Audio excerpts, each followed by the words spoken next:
Hi boys and girls, this is Nick J. Barrett from Video Masterclass on YouTube, the channel that brings you all things video, film and photography, lighting and camera. So it's no surprise to you, in this video I'm going to be bringing you something to do with lighting or camera, but in this case you're going to be learning about a light that, now I've got to be honest, many of you would have heard of and will probably go but you know, this light is it's not bad, it's pretty good, because it's the reason I'm bringing it is twofold. The second reason I'm going to do in another video, but firstly, this is a light that is historically or predominantly is the lower end of the market, so it's affordable.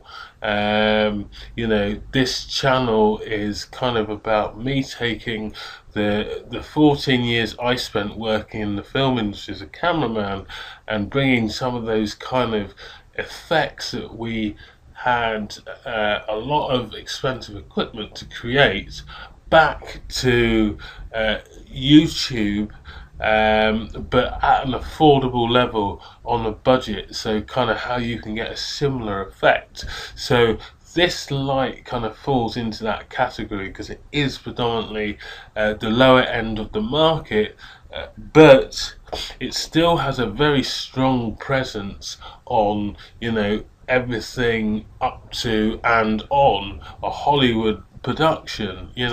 You still see these lights. So in the low end of the spectrum, these lights are very good as your main players, if you've got no money or next to no money, and if you're working on a big production, these lights are great for supporting or supplementary roles. So without further ado, basically the light in question is the Redhead. Now, I know some of you are probably thinking, oh my god, the Redhead. But here's the thing, for those of you that don't know of the Redhead is a lightweight, designed in the same way as a work lamp, similar bulb to a work lamp. It's a halogen bulb, and it just kicks out light, and it's kind of, you do anything that's half the professional, the first sort of semi-serious training course or university course you go on to, you're probably going to come up against the Redhead. You've got barn doors on it here, so you've got controllability. It's lightweight, and on the back here, you twist this, and you've got yourself a spot and flood. Now, here's why the Redhead is so good. So it's cheap. We've established that it's lightweight. Cheap to hire, cheap to buy, as you can see. But what's good about these? So why would you have them? Why would you see them on a Hollywood production, when on a Hollywood production you could have something a bit more sexy like this, like the 4K HMI, which is a beast of a light. It's about the size of a dustbin, and this is kind of like entry-level lighting for lighting a street or a large portion of a street at night, or it would be the entry-level light for cracking a load of light through a window in daylight, or using outside to help illuminate a subject in the street and competing with the daylight. The 4K, anything less than that, you're going to struggle. This really is the baby. So, in terms of the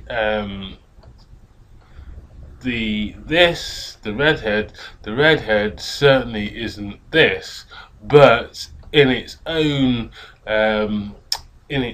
field, this is as good as that in terms of in its usefulness. I'd probably put this at an 8. and I would probably put this at about an 8. But you know, this is kind of mainstream. This is kind of like a mainstream, very Pacific lamp, where this one is a bit of an all-rounder, but sort of lower end. So the two 8s are completely different categories and are not equal, if you understand what I'm saying.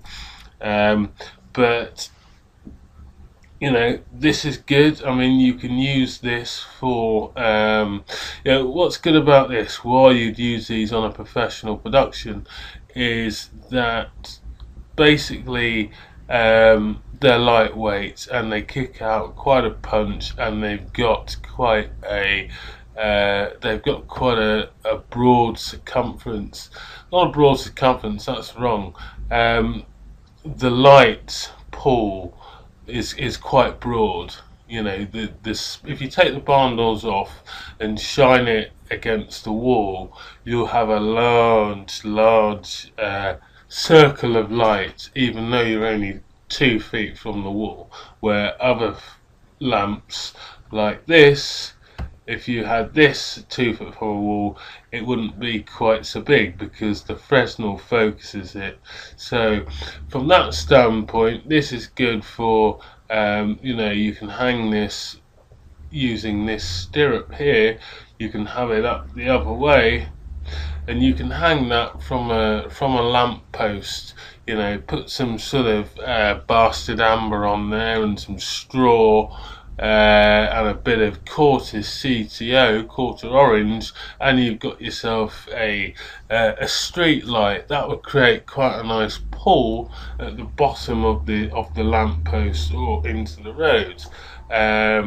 These are great for bouncing off polystyrene, bouncing into large polystyrene sheets, into a 4x4 sheet, because it's got a broad spill of light. So, you know, bounce it into a 4x4 sheet, and then the light coming off the 4x4 sheet of polystyrene lights your actor, and you've got a nice soft light. The same, these are used on Hollywood productions to basically shine through a trace frame or a butterfly frame, you know, a 4x4 diffusion frame which has got translucent material stretched over it, and you put that frame between the light and the subject, and you've got a nice soft light. They're used for, you know, you can use them in a bar, you know, for like over the top of the bar, kind of pointing straight down, hanging straight down, because they're lightweight. You could probably tape them up. You could tape them around the beam, because I've done it myself, and they're just very, very lightweight. You know, they probably weigh less than a crash helmet. You know, you could lift it up and they would weigh less than a crash helmet. So without keeping this video that long, I'm going to wrap it up there, because I'm going to create another video as to another reason why you should buy the Redhead, for which pertains back to soft boxes. But I'm going to show you that in another video. So that's it. If you're struggling to think, oh, what kind of a light should I go out, a lighting kit should I go out, go and get yourself some Redheads. They're good, versatile lights if you're just starting out. You know, you're probably not gonna kind of, on a big production, you know, you probably don't use these to light people directly, because they're a bit, you've got barn doors on them, but they're a bit aggressive. You know, untreated, they're a bit aggressive. So you probably wouldn't use it as a key light, although you would in something like news or documentary. They're used like that all the time.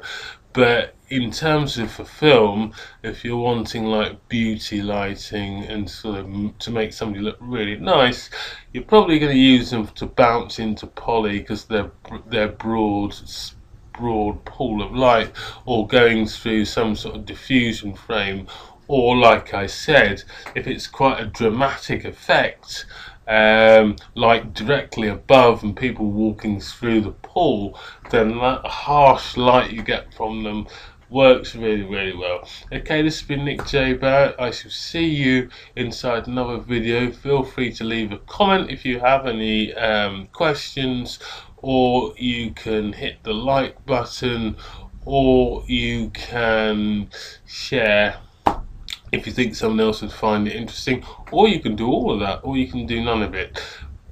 Either way, I'll see you in the next video. All the best.